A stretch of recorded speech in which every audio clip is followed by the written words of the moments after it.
Hey, this is Rev, and I'm with Tim and Alugia and some Hello there. imposter down there. And today we have for you pretty fast 5x5 door. It's only, or it's opens and it closes in 0.45 seconds and opens in 0.75. Yep. Yeah, here it is working. Let's get a view of it from the backside.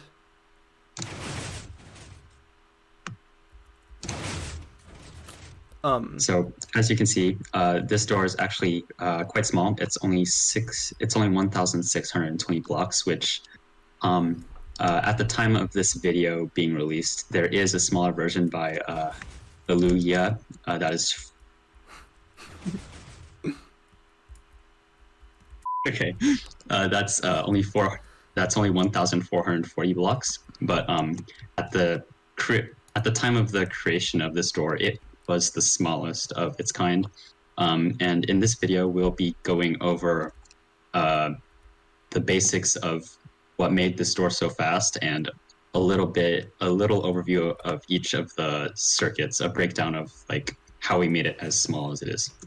And also, pro tip, don't let Spacewalker in any of your videos because he's a bit reckless. And it's gone. So just a few fun facts about this door. It's about 80% dense overall, and it also is exactly 10 times smaller than the fastest 5x5 ever made. Yeah, and it's 10 times smaller, and it is only 0.15 seconds slower, so it is a very good trade-off if you are crazy enough to want to build this in survival. It is a very good trade-off. This video is extremely comprehensive, so as you can tell by how long this video is, it is going to be a lot to take in if you do not know the basics about zero ticks. We will do a short overview of like a couple basic tricks, but if you don't know the basics about zero ticks, we highly recommend you do some learning on your own. Otherwise, this video will turn out very confusing and more convoluted than helpful to you if you don't know what we're talking about. Yeah. So as for basic tricks, you should know already about the two like main parts of zero ticks, or at least the parts that are used indoors, which is piston warping here, in which you can move or you can move like a piston head through another retracting block, and you should know about block teleportation, where you can instantly move one block to another location.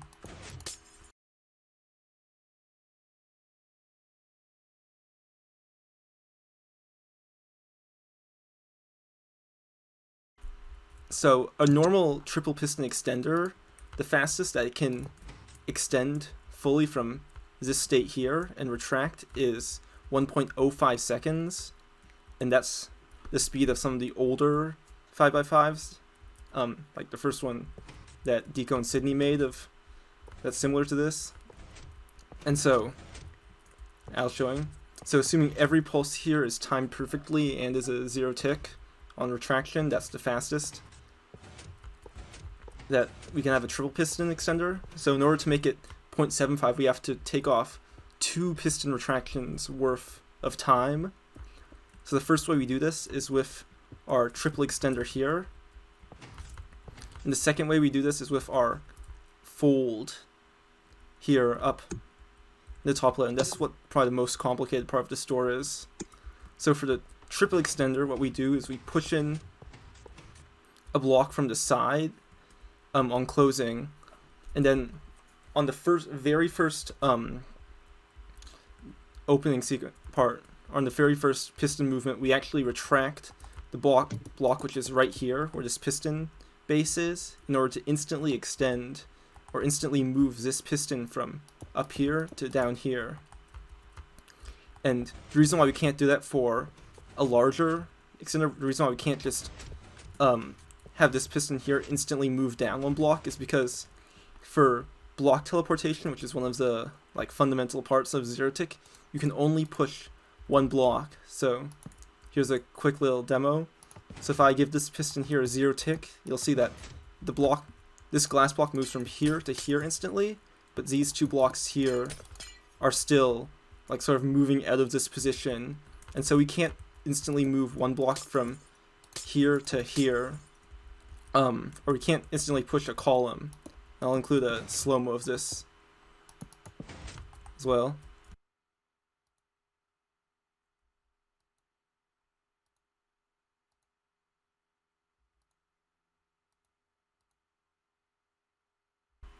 And so what our triple extender here does is when we close it like that here, what we do is we first retract these pistons here, and then a few microticks later we can instantly extend this piston here because it's only pushing one block, and then we can also have this piston get zero tick and instantly pulls this block back.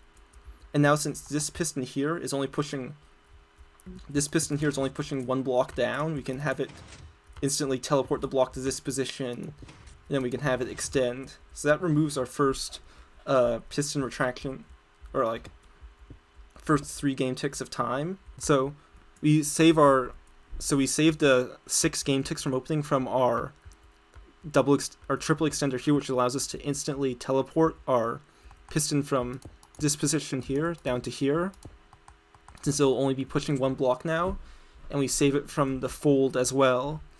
And that's because it's generally faster to fold an extender on retraction rather than retracting it normally. And we've built a little demonstration over here. So yeah, I'm gonna just do a quick setup, and then Al will flip the lever real quickly. So from this top, I'll just set that up again. So from the top, if Al flicks the lever real quickly, so you can see that from my point of view, we were able to see that this left extender was able to retract the block quicker than the normal extender. The main, so the main reason being is that we don't have to wait to move the front piston back. We could just move it out of the way and then deal with it later on the side, which is exactly what the fold does. But a normal piston extender has to wait to retract the front piston each time. So instead of opting for this option where we have to move the piston back, we can bypass 0.15 seconds by just moving the piston out of the way one time. And so that's what this massive part in our layout right here is for, is to do that one fold. So I guess we can just demonstrate how this works. So if I just close the door here,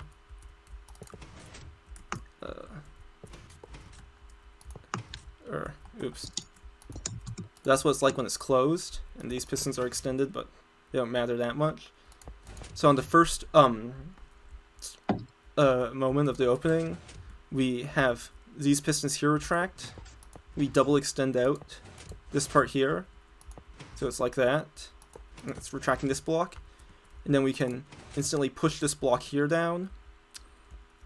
And so this is what the door looks like after 3 game ticks for our main extender. Then on this side here, we'll retract these 4 blocks up.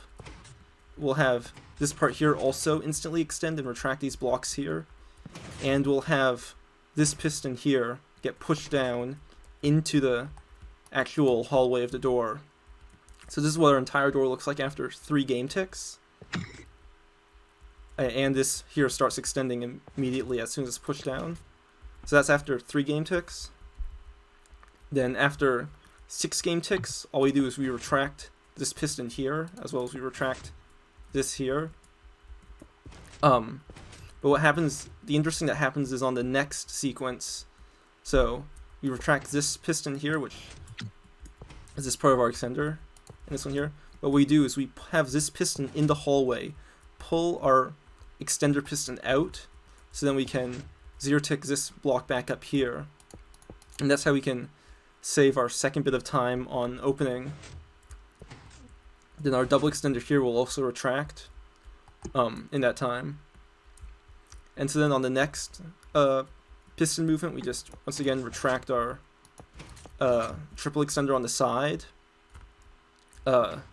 This piston here is pulled up, and then here we'll retract this one. Let's do this manually. We'll retract that up into the ceiling, and then we'll have our double extender fully retract and push a layer of pistons down here. And then on our final movement, we have this piston here retract its block, and then on this side we'll retract these pistons here and retract this up, and once again it's a folding extender, so it can do that all in one piston movement. We'll zero tick the front pistons on our double extender out to cover our gap here and push our pistons here down into the ceiling. So that's how our top works, which is probably the most important part to get this door that fast. And then for the sides, it's a lot more standard. It's just more optimized. So on closing, we power it like that. Then I'll demonstrate. We'll push these out here. Then we'll push our pistons back in and power our front pistons of the double extender. And then our first move of retraction, we retract these pistons here. Then the second move, we'll once again use our piston warping, and we'll pull these out of the way and retract these back, all in one move. Then on our next movement, what we do is we use the block teleportation, and we push these. Come on. We push these pistons here back in front of our double extender, like that.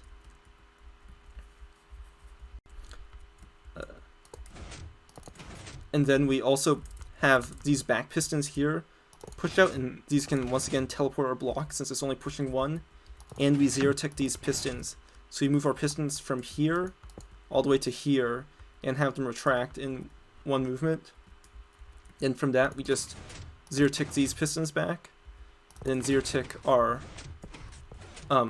pistons right here back. So that's what our sides do. Forgot to retract this. Then for our bottom, once again, it's not that special, so we retract these pistons out here so you can push these ones into the floor. Then we zero tick, on closing, we zero tick that piston to push one up. Then we put our next storage block in, we zero tick it again. Then we put our last storage block in and zero tick it one more time.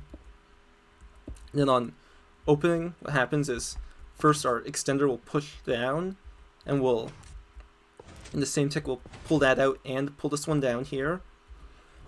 And then in our next tick, or not text, on our next piston movement, we pull this one out and once again instantly push our piston up into the floor and retract it to pull the center block out.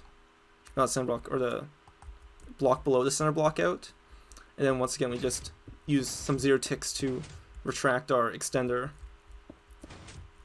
and also hide the sides.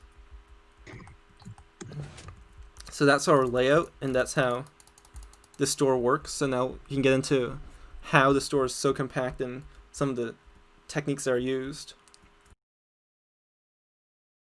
Okay, yeah, so what we have here is the basic piston setup that Diego and Sydney used in their first iteration of a non-seamless version of this door. So as you can see here, we have this clock. So I'm just gonna quickly flick this lever, and you're just gonna see a bunch of spamming. So like that. Now, what's happening here is that these two setups right here, they kind of feed into each other to create this sort of clock, obviously. So what happens when we power this repeater is that we power this piston behind that block, and then this will start moving this block, which will uncut this redstone line here, which means that this block, let's see. Yeah, so this block will get moved out of the way, which will depower this piston right here. So that will instantly teleport this sign block over and start powering this line. So that'll create a pulse to these pistons right here. So this is our side setup right here. Yeah, and then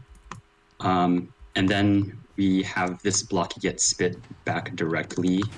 We have to use a sticky piston here so that the block can get instantly teleported back and then cut off this redstone line again. And believe it or not, that actually all happens within the same game tick. So this piston right here receives its own 0-tick pulse, and then it will create a second 0-tick pulse that will pulse these back pistons. Yeah. So the main idea of what happens, I'll just slow it down real quickly. So in the closing, we'll have, so in the closing and opening, this clock actually does the exact same thing for the most part. So in the closing, we first extend this, and then this clock will pulse these, but nothing will happen, and then pulse these back pistons, and then it'll repeat that again, and we'll have these powered, and then it'll spam a few more pulses, but it won't matter. And then in the opening, we retract that, and I think by retracting those blocks, and then we have the clock start to run.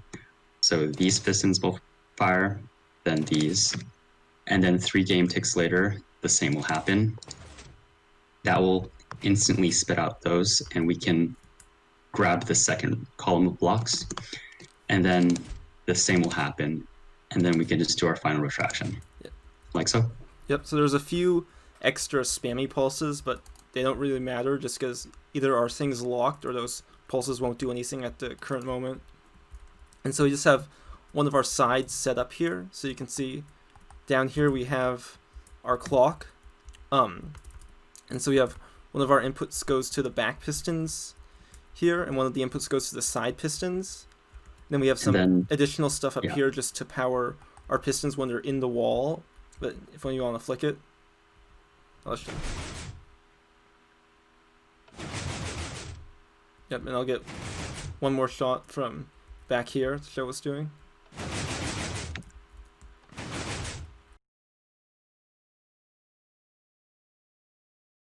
Yep, and one thing is, in order to power our pistons right here, we can do the top 2 easily by just having a dust above it, which can powers this one and bud powers this one.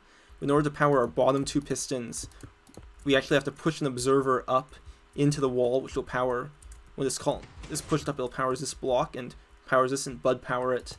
And we push it down at the right time, so it only gives a 0-tick pulse to the pistons there. So I think that's enough for our side clock logic, so we can now move on to our individual circuits and explain some of the stuff that was done for that. Okay, so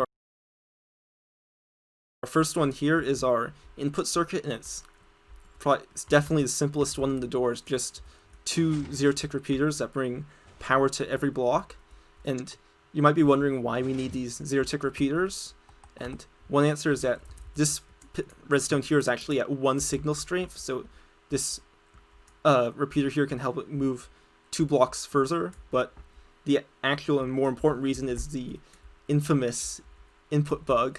So Tim, you want to describe that? Okay, so the input bug in Minecraft, in layman terms, means that there is a slight inconsistency between the timings of certain redstone components. So let's say I have a lever like, let's say we have this setup right here, and we have a lever in 2 places. We have one right here and one right here. So the difference between having the lever right here and the lever behind the repeater is that the lever without the repeater will power pistons a little bit later, or conversely, it'll power repeaters a little bit earlier than normally.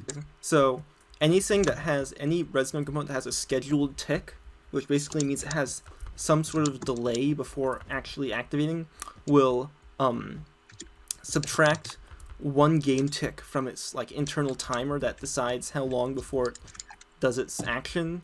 It'll subtract 1 game tick from that timer, and that's just because in the way the game processes every action, it'll actually process player actions before it processes that before it increments that timer. So it processes the action and increments that timer by 1 in the same game tick.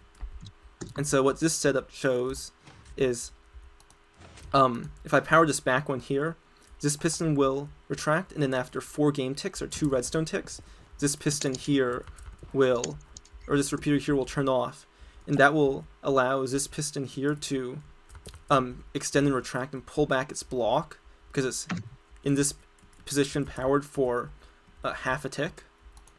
So you'll see something like that. But if I power this without the repeater in between, instead this piston here will turn off after 3 game ticks, which won't allow this piston here to retract. And the reason why it doesn't do it on this setup here is that only the first component from the input is affected. So in this case, this repeater here is only giving a 1 game tick delay instead of a 2 game tick, and everything after that is normal. And so the easy way to fix this is that we could just have a repeater from our input block to our input circuit, but that adds 1 game tick or either 1 or 2 game ticks of delay depending on how you're powering that, and that we didn't want that. So instead you can fix this by putting a 0 tick repeater between our input and our output, since these are processed after the timer is incremented. So in this case, even though there's no delay between us placing a block here and this being activated, we still have our retraction as normal, like that. And if you want to know more about this, there's a video by Cellulence, which I'll link in the description.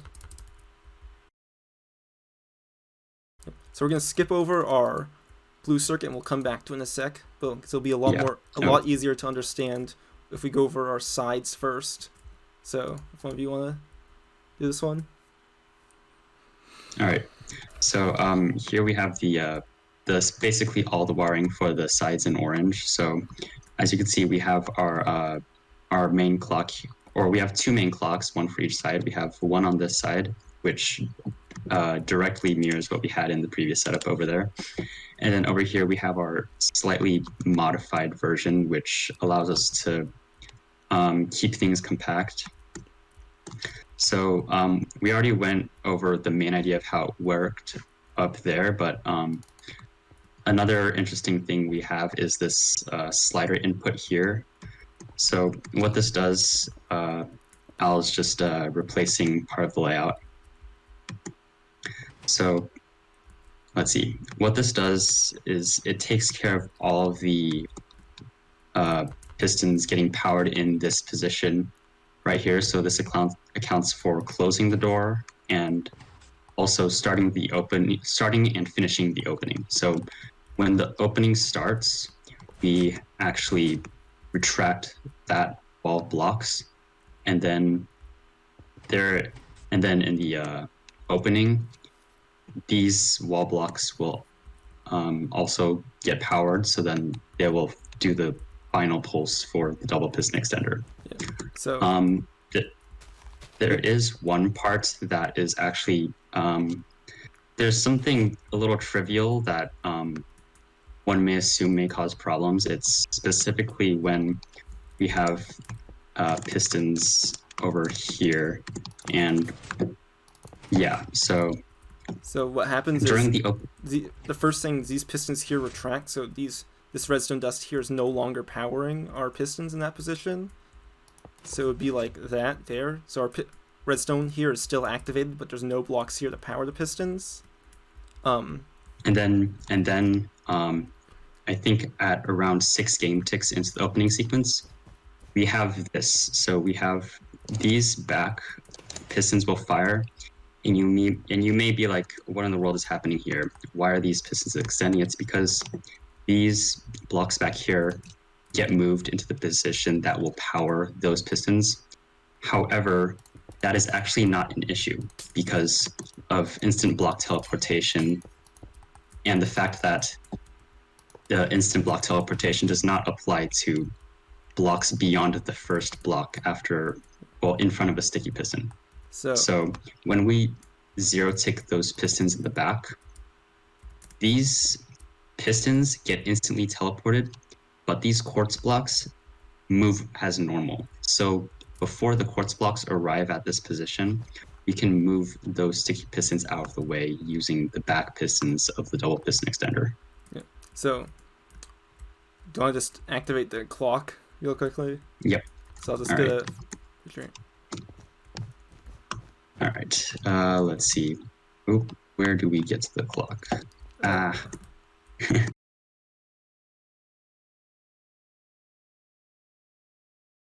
So that's what our side does, and then what we can do on our final retraction is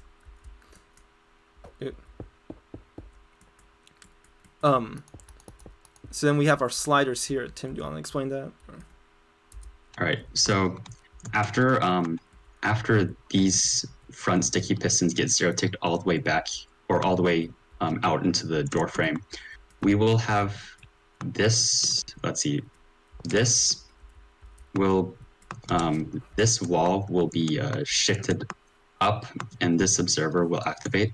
So that'll power these bottom two sticky pistons, and then we also have this dust up here on the top corner of the door, and that will power these upper two pistons.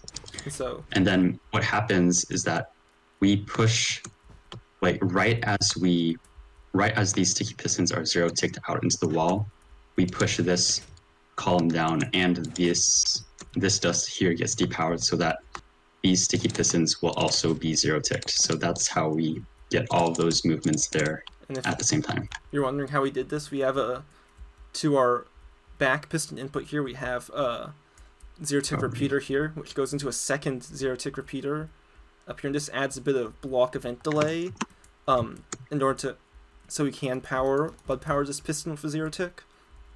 And this just goes back down into this dust line here, as well as this piston here, which pushes our column back down.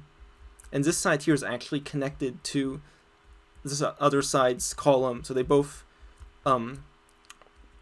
pistons push down at the same time, so we don't have to build the same thing twice. And also, it's important to note that on this side we can have this dust here on the corner, but on this side we actually cannot do that because, as Al just placed, we have a triple piston extender as part of the layout to help speed up the top, and that means we actually do not have access to this upper right corner, and that means that we have to excuse the boats.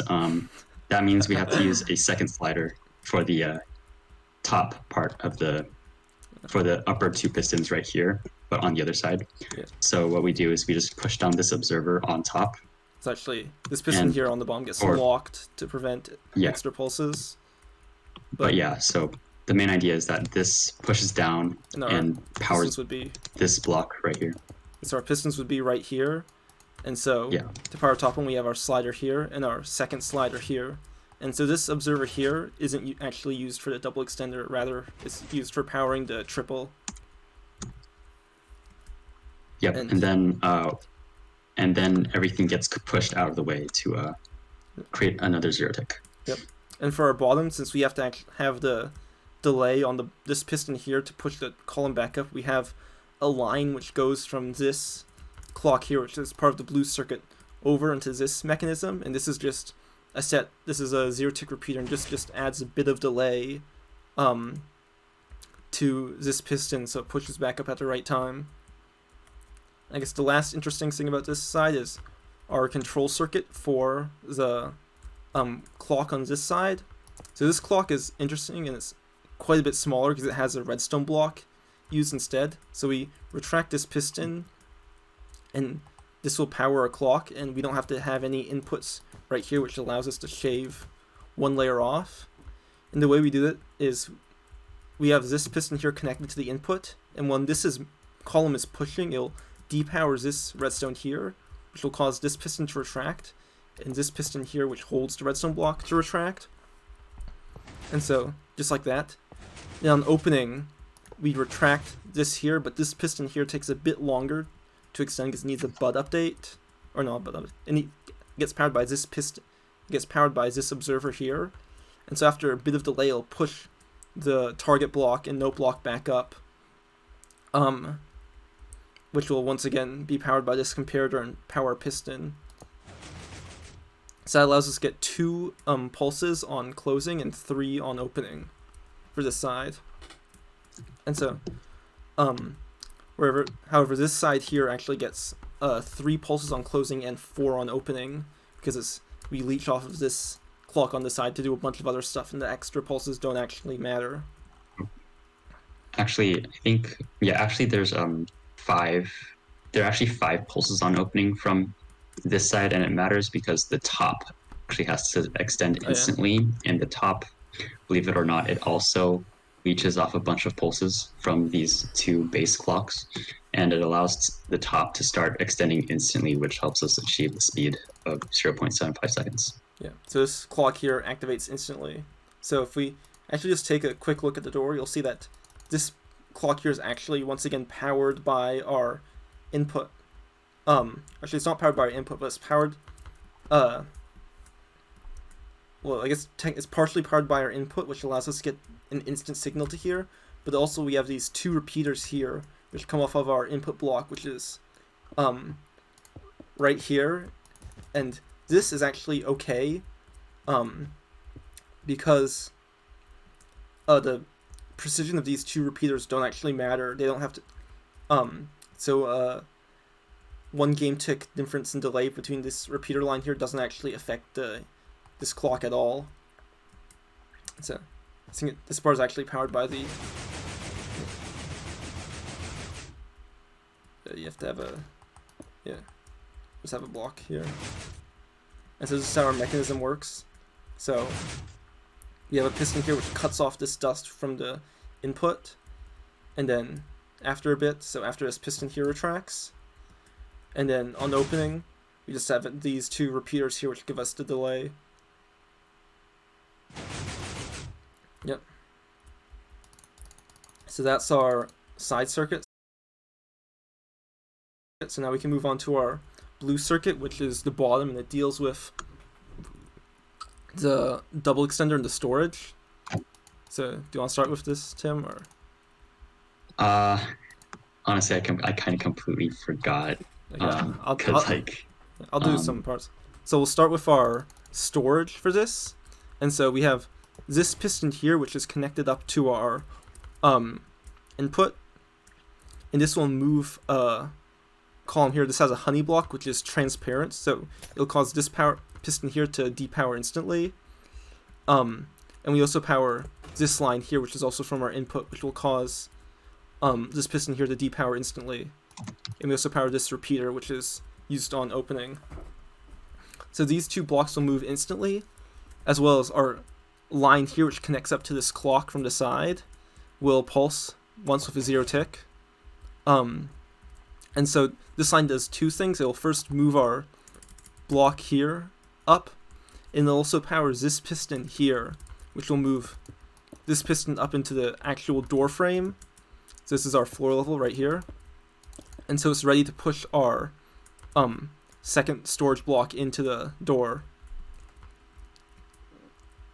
And so then on our second piston movement, we have this line here, which also comes from our side clock, and it'll power this piston right here, which will push an observer up.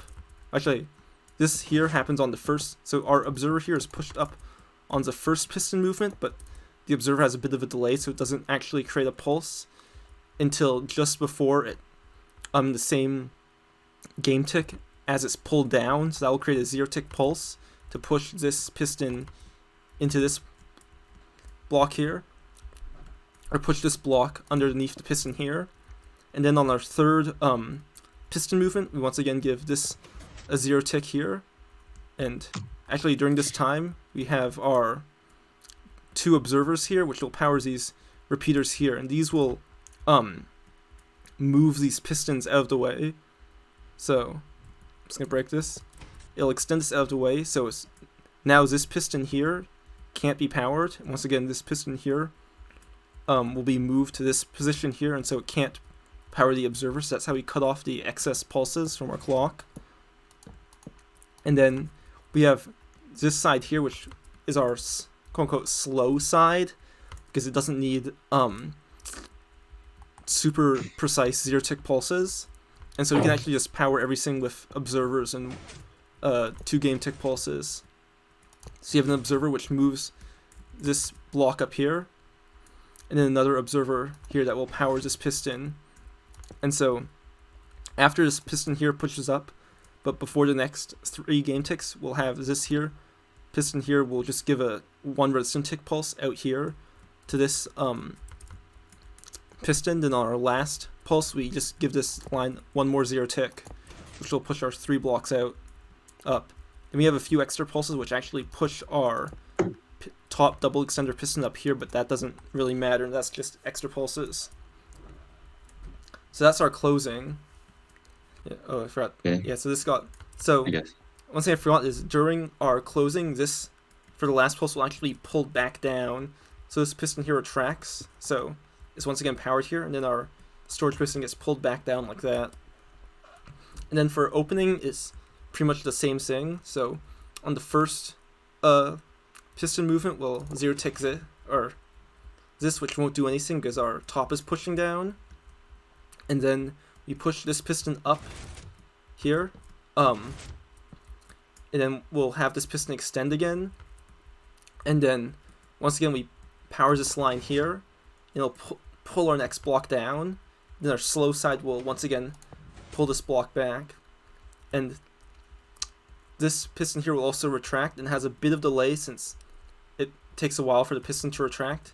So there'll be a bit of delay before it powers this side. And since this is our slow side here, we need a bit more delay. So we depower this block, redstone here.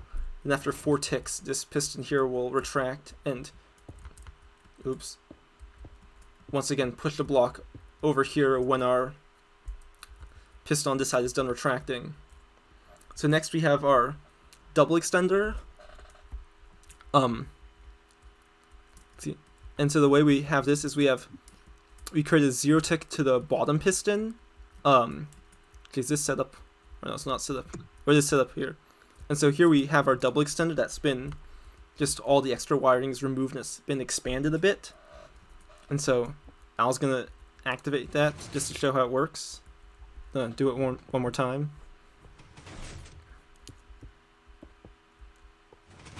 So that's our double extender extension. So what happens is we have an observer down here, which will push this block out. Or we'll have an observer here that powers this bottom piston.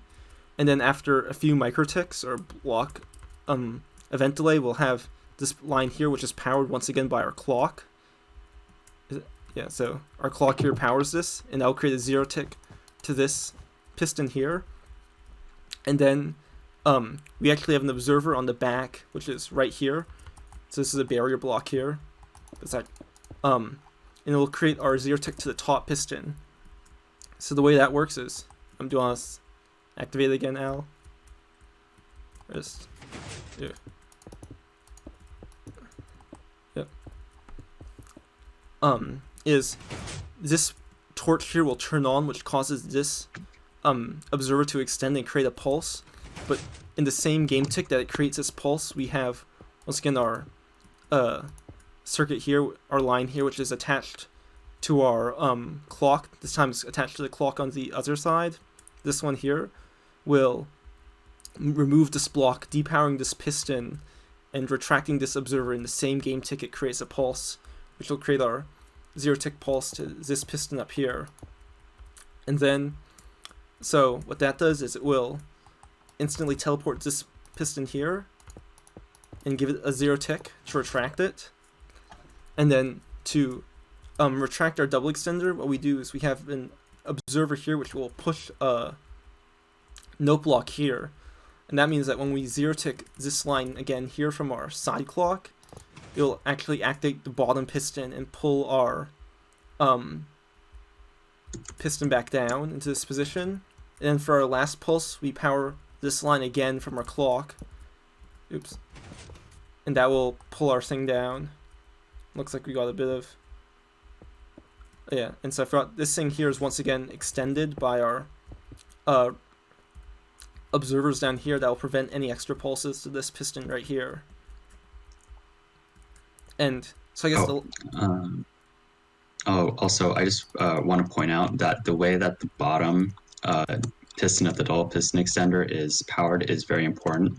So here we have an observer being updated by a moving block that is facing into the bottom piston. If we used an observer and activated it in any other way besides a moving block or a piston or a block, any block event, it would be unreliable because this observer would have the chance of powering before either this observer or I think the other one. Actually, no, it would just be it would have a chance of powering before this observer depowers, which would mean that um, it would extend like this, and it would just completely break the bottom instead of retracting the block out to the side. Yep. Yep. And so that's pretty much our entire bottom circuit. It's highly dependent on our clocks, with only a few extra pulses to get the double to work. Then there's a bit of extra stuff, like we have a piston here which will move our piston here, which controls this one just so we don't get any extra pulses. Then we have a few like updater pistons placed around it. So actually I guess our last thing is we have this block right here, or this piston, and you might be wondering what it does. Pretty much what this piston does is after our closing finishes, we push this block up into our door. And then we'll explain the rest of that when we get to the top circuit. So, Perfect. so you can move on to our... Okay, so anyways, this is the entire circuit for the triple piston extender. So the triple piston extender is right here, and as you can see, it's actually not a lot of wiring because again, like most circuits in the store, it leeches off the side clocks. So, but the important thing, well, not the important thing. So for closing, we actually only need to do one thing, and that is power this 3-tick repeater back here. And how is that done? This is powered just directly from the input. All right. So yeah. So that directly gets its power from the input. So that is done. Held now on. for the So now for the opening, we need to instantly extend this middle piston. And so I'm pretty sure the rest on this piston here is extended. Yeah. So what we do is we actually power this piston here. We power these two pistons here from our input, and that activates quite a bit of stuff, and it basically powers every single input in the door. And what that does is you have an immovable block, which is a piston head on this side to prevent it from extending. I think we have, and then these two pistons here are also powered by our input. So, do you want to explain this, or? So basically, what this situation creates is a BUD, a block update detector. So this piston, at the time of powering it, it could not extend because this piston, the piston head, cannot be pushed, and so. But as soon as the door opens, this piston is actually, let's see, these blocks will be moved out of the way. So then this sticky piston, it can extend, but it doesn't realize it until something else happens around it, and that is what these regular pistons are for. These update this middle sticky piston, so then it starts to extend. So we then just retract these two pistons here, which are powered by our input. And so these will cause this piston here to extend. And so what we do is, as soon as they realize they can extend, we depower this circuit here, and depowers this piston here, which creates a 0 tick. And so then that, once again, warps our piston here instantly. And it's the same situation where this redstone line here is powered, once again, by our mess of stuff up here, which powers pretty much everything. And so this redstone is powered when our piston is here, and so it'll start to extend immediately, and then we depower it. But there's a thing, but the problem here is that it's budded, so it actually doesn't realize it's depowered. So that's what this part in the front is for. So after quite a bit of update delay, we will actually give this piston here a block update, and we actually do that by using our side piston. So one of our side pistons here is actually extended for just a few microticks longer by this whole setup here, while our other ones retract instantly. And so this piston here will retract just after this top piston gets depowered. So if you want to demonstrate that, and it will update this piston here, telling it that it's no longer powered, and that'll cause it once again to zero tick and pull the block from here to here. Do you want to explain this part, Tim? Okay, so earlier I said that let me just reset the clock, actually, the triple piston extender actually. So actually that stays there. Let me just extend that. Okay, so earlier I said that in the closing, this piston right here, right now it's powered and these pistons are extended, and it doesn't realize, it knows that it's powered, but it does not think it can extend. So that's what this piston here is for, and that when when we retract these, it would be able to extend. That's actually technically not true. The timings are actually way too tight for that to be completely reliable. So what actually happens is that we retract these pistons right here at the exact same time that these get retracted. That's just how tight the timings are. The problem with that is that sometimes this sticky piston will still think that it cannot extend because let's say if we just had a normal immovable block back here, like say obsidian, when these update this piston right here, and these two sticky pistons just happen to still be, they just still happen to not have retracted their blocks yet, this will still think that it cannot extend, so then it'll just not work.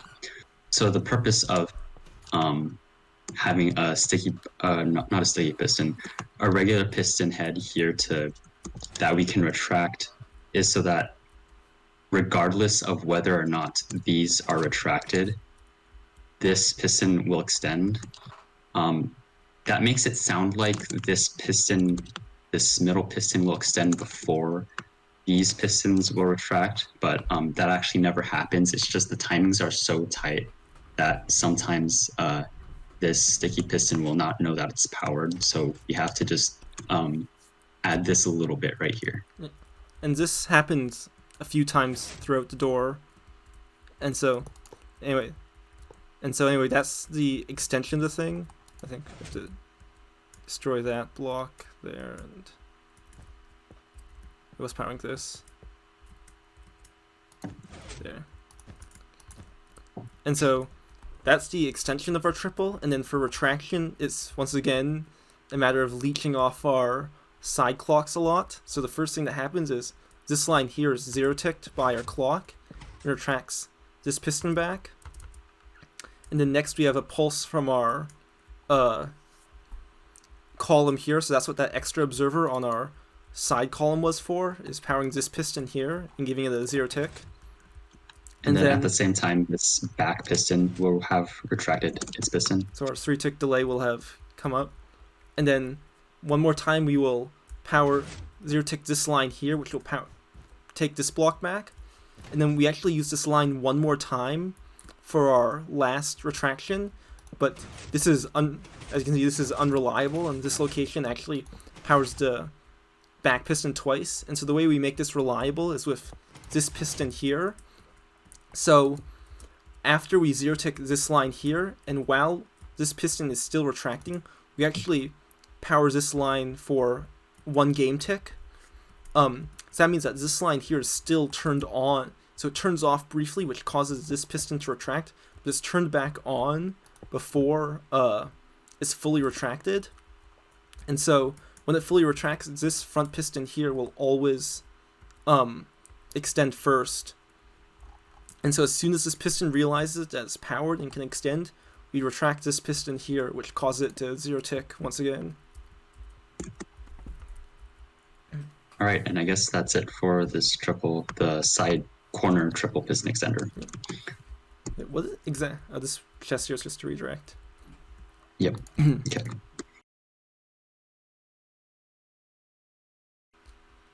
Okay, so now we're on to our next circuit, which is one of the smallest ones, and this is our top retraction.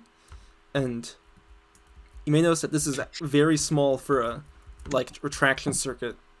Usually that they're one of the largest ones in the doors, and that's because once again it leeches off our clock, and it's just more of a matter of filtering out the pulses that we actually need. So this thing here is just to filter out and the pulses from our side clock and only give the ones that we actually need to our extender. So on closing, we have a bit of spamming, but all it really does is it just pushes this piston here down, and then puts in our green circuit here, we'll put a piston right there. And also powers this line here for 0 tick and pushes this piston here down, so our triple extender can put a block right there. Actually, and also I think it retracts this piston here up, so it doesn't get powered by this line here. And so then on opening, so this line here is what's powered by our clock. So on opening, we have a 0 tick given to it, and we have 2 pistons here, and these pistons you might have noticed spam throughout the entire door. That's because they're used as updaters to our main extender here.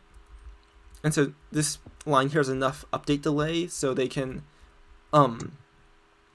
act as updaters even though that they're not directly powered and they're butted. So on our first pulse, we give a 0 tick to this line here, which will cause this to extend instantly. So let's see. So yeah, when this sticky piston pushes down the bottom sticky piston, there's actually pretty much no way for us to actually update this sticky piston in that position except through these sticky pistons. But the problem is that these sticky pistons have already fired in their like 3 game tick cycle, so we cannot use those. So the solution we came up with was to power this block before this sticky piston finished extending. So basically, if I just bring it out here, so we have our sealing block right here, and then we have these. So it's the same thing as doing this, where so you see that even though we have no updaters around this lower sticky piston, it was still able to extend because this dust was on before this sticky piston retracted. So this piston's own movement helped update it. So as soon as this piston here is powered, it will extend, or as soon as this piston gets here, it'll extend because it's butted by this line up here, and we have it do a 3 game tick pulse, which is the minimum pulse length needed to have the piston not spit out its block. And so then after that pulse, we have this will power our clock again. So that will, Al, you want to do that? So that will depower this here, and our pistons here will update this piston here, which will have it retract its block. On our next 3 game tick cycle is when things get interesting. So we have our extender at this position. So this piston up here just pulsed, connected to this line just to get this piston into place. And so this is the part where we have our fold for the retraction. So our green circuit will have put a piston right here to retract our extender here. And so then what happens is we retract this piston like that. And in the same game tick, we retract this block here. And the way we do that is with an observer here, which is this just connected to our main line. And so this observer will power. And then this piston here, just after this observer powers, will extend the block, which will once again give this line a 0 tick.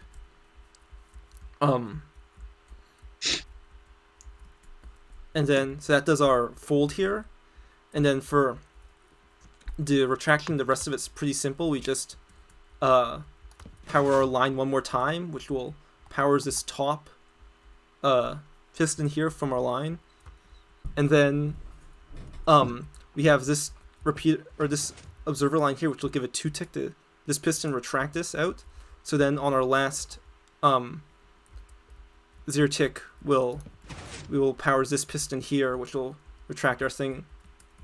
Which will retract our last piston here instead of powering the piston that would have been right here. And so then the rest of this top part here is once again just a filter. Yeah. So this is just used on closing here, just to move our piston here up and down, so it won't get powered by one of our 0 tick pulses from the clock. And then this 3 tick repeater is powered by this piston here on our side triple. So that's how our top retraction circuit works. Wait. Now we're on to our second to last circuit, and this is probably, at least in my opinion, the most interesting one. And this deals with the fold down here. I don't think it actually doesn't actually work, so don't power anything. So yeah, don't power. I think I can. I'm pretty familiar with this one. So, anyways, so yeah, up to this point, we're up to this point we've been kind of mouthing off about how everything is controlled by the clocks. This is kind of the circuit that shut us up, because this is the one circuit that can actually not easily leech off the side clocks, because the nature of this back piston fold is that the pulses are arranged in an order called an ABBA gate. We have a setup back here to show. So the reason we cannot use the clock is because there are no repeated movements in a repeated order, but there are repeated movements in a reverse order, and that is where the ABBA circuit shines the most. It allows us to, in a compact arrangement, send pulses through inputs in one order and then in a reverse order later on. So for this fold, the basic movements are pretty simple. So what we want to do, I'm only going to do it on this front layer right here since it's easier, but actually I can do it on both layers. So basically what we want to do is power this top input, spitting out those blocks, and then powering these. And then we can power these later in a different manner somehow. That part is complicated, but for the sake of demonstrating the ABBA gate, we won't get into that right now. We'll get into it later. And then later, we'll retract these, and then we'll power these, and then we'll power this input. And then that will have retracted the fold. So I guess, yeah, we can demonstrate it just by powering the ABBA gate. So this whole thing happens in one game tick, or it's all 0 tick based. So actually, I'll do it one more time and I'll get a slow-mo.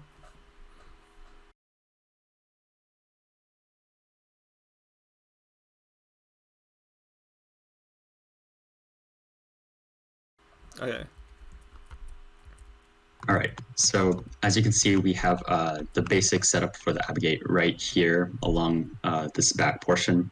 Now, I did mention that powering, when we have these extended, I did mention that powering these is a little bit complicated, and it is. So if I guess spectator mode isn't really helpful for recording from Rev's perspective, but here you can see that I'm on the other side of the input that powers those pistons. We have to use diagonal powering. We have to use bud powering because there's just no other way to get there. And it's kind of awkward because, let's see, there is no real way to update them either. So we have to use the same trick that we used for the top when we had to extend the bottom piston when it was below the ceiling. We have to power the line before the pistons are arriving at that certain position. But also late enough so that they don't lock everything up. And that is partly what I believe, yes, that is the exact purpose of this piston right here. So that probably just broke some stuff, but that's fine. So what that does is, so this ABBA gate is connected to this input right here. So this input will wrap down around and power, it will actually power that, so it'll power this sticky piston right here, and it'll spit the block up and power this line before, let's see, these sticky pistons spit out the blocks, and that will cause them to extend. So I guess we're gonna, oh, yep, there we Does go. that work? So I'll just demonstrate it perfectly. So our piston here is powering this line here, which is bud powering our two pistons right here. And we actually have a piston right here, which is used to update these two pistons later. But yeah, that's for the retraction, because yeah, once again, since there is no like direct updater, we were actually able to fit one in here by using like it's a weird setup, but we can do this because when these sticky pistons spit out the fold, this space free real estate basically. We can use this for whatever we want, and we were able to fit in this updater. Also, let's see, note, yes, okay, all right. So now, so that this line right here solves the solution of powering these sticky pistons in their awkward position, but then that exposes another problem. As you can see, this line bud powers this sticky piston, and this sticky piston is actually getting updated frequently from, one, it gets updated from like the movement of pistons in the back, and also just like general like background redstone updates. And the problem that is that we have, let me just, so we actually have a column of blocks right here that are still present while the door is opening at the time.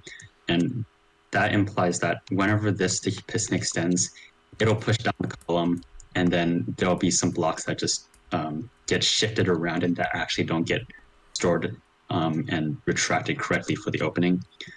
And the way we fixed that was that, as we mentioned earlier, we didn't quite get into it fully, but we have this sticky piston down here, and it's extended at just the right time to keep this sticky piston from extending at the wrong time. So that's how that works. And so that's the solution to that problem. You can actually solve it another way by activating the ABBA circuit one cycle later, so 3 game ticks later.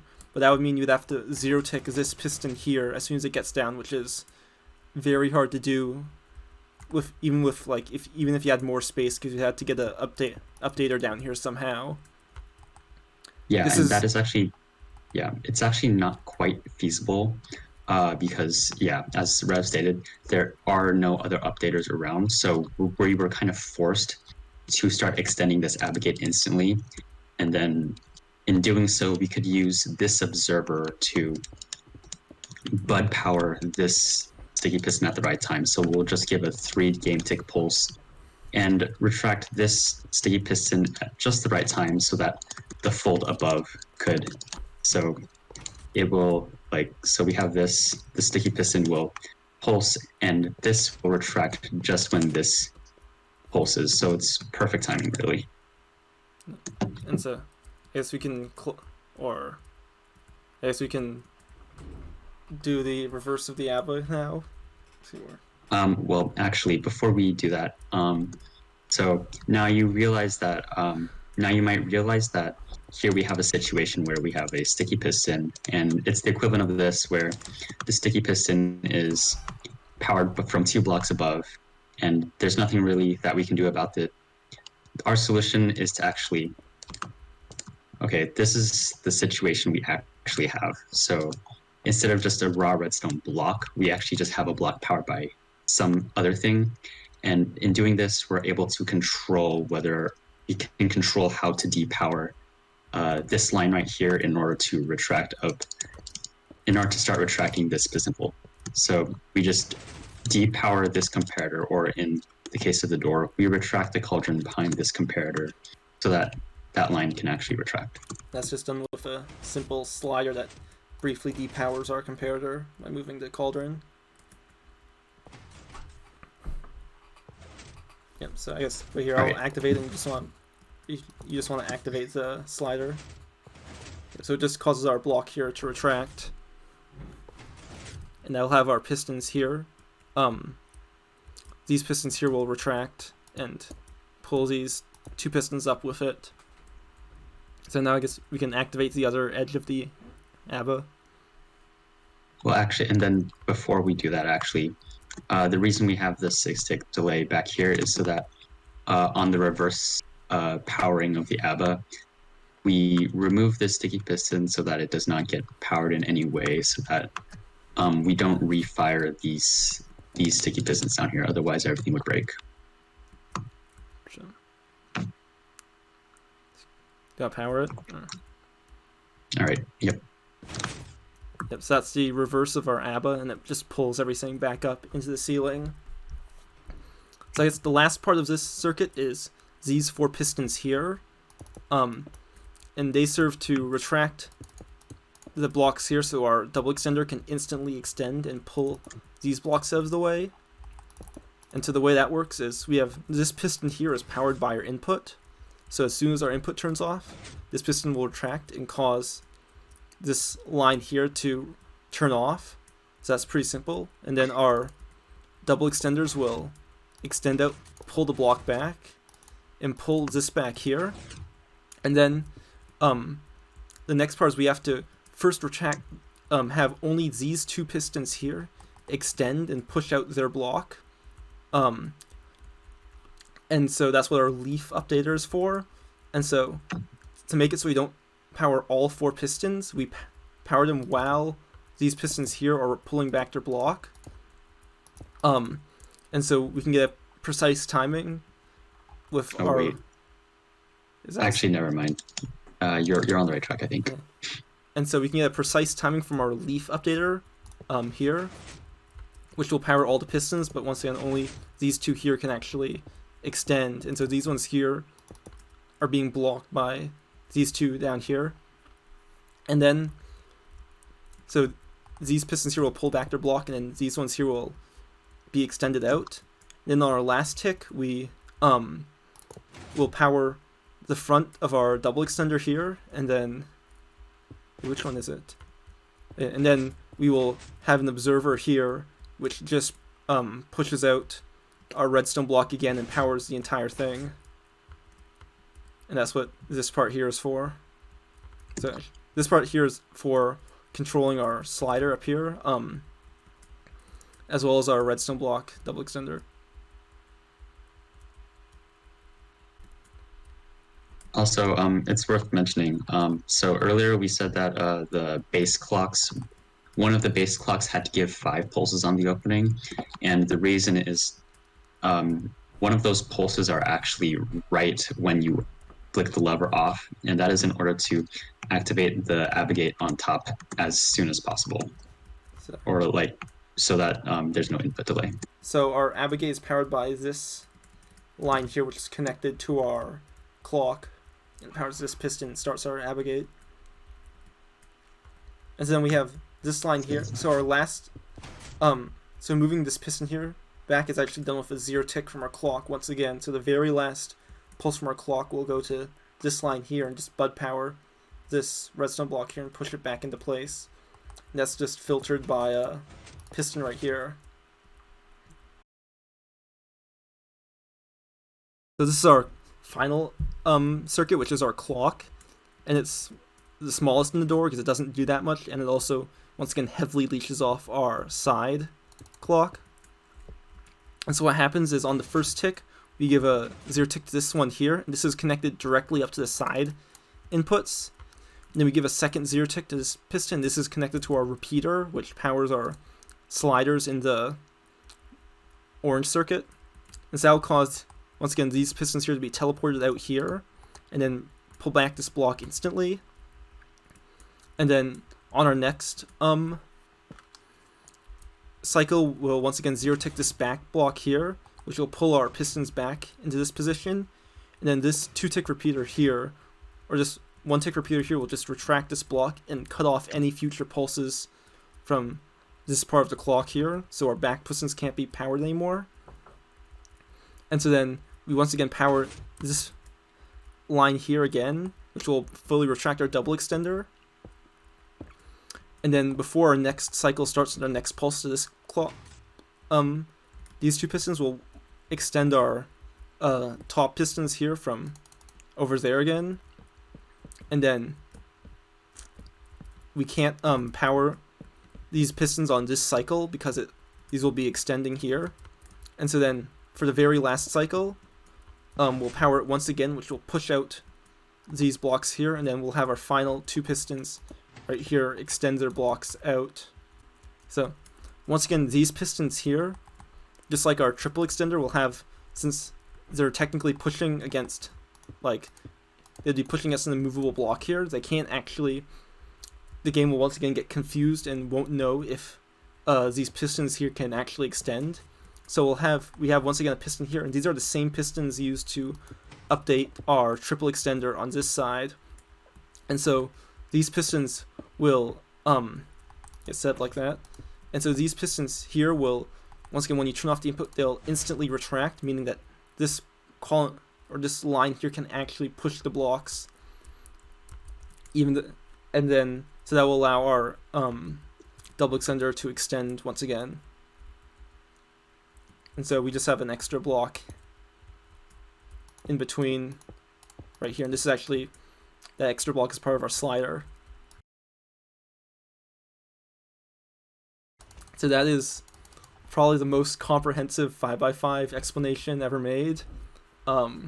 We hope you enjoyed watching. Hope you enjoyed the door. Anything else you want to say?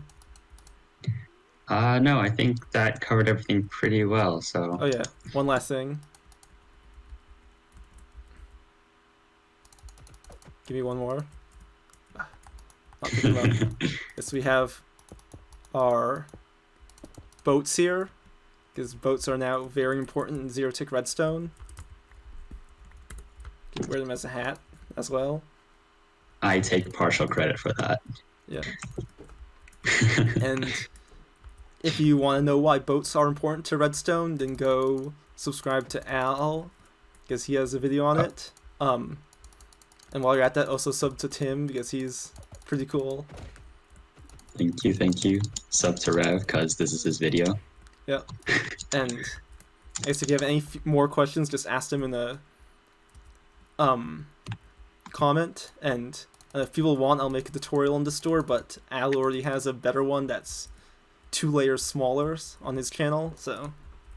Oh yeah, it's 440 blocks. It works almost exactly the same. So if you understand how this 1620 block version works, then you'll understand how his more refined version works as well. It's a layer off the top and the bottom, and once again, it works pretty much the same, but it just has more efficient wiring, and actually uses a completely different 2-output clock down here, as opposed to the classic one that Sydney and Deco used.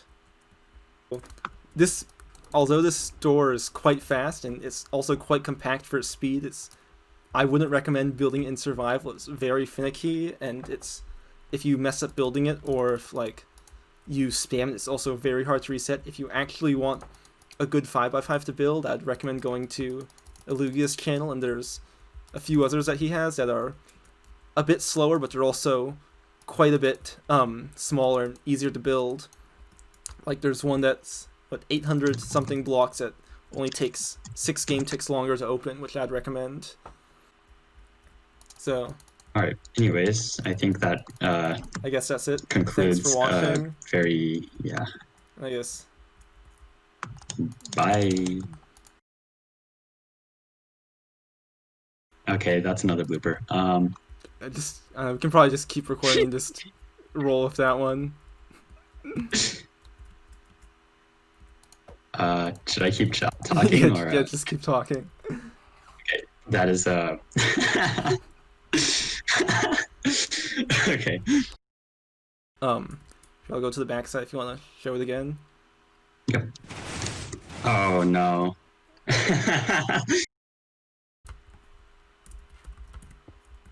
Okay, here's a new one. Let's see if this works. Wait.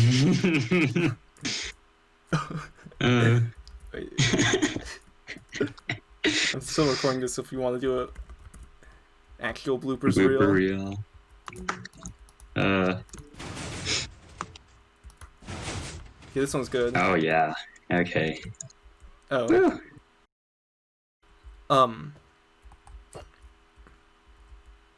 Oh, intruder. You have a little intruder